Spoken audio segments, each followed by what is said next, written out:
Lot of students have a big query that can I crack the examination without a coaching institute?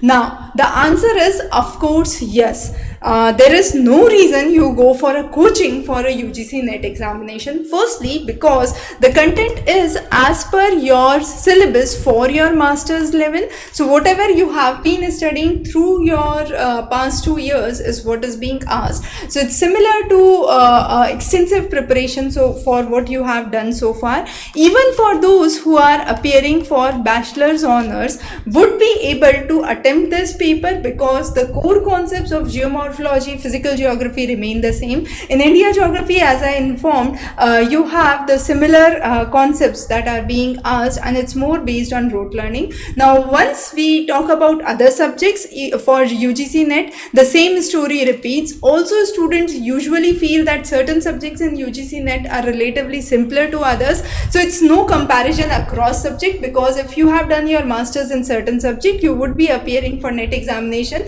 in the same subject or a related discipline. So you must be having certain kind of interest or alignment or inclination in that subject, and that's the reason that you have picked that subject. So practically there is no requirement for coaching. You can qualify your examination through self-study. The only thing that you need to be ensured with is maintaining consistency, solving PYQs towards the end, and understanding the concepts with depth and detail. So wish you all the best. Thanks for joining in.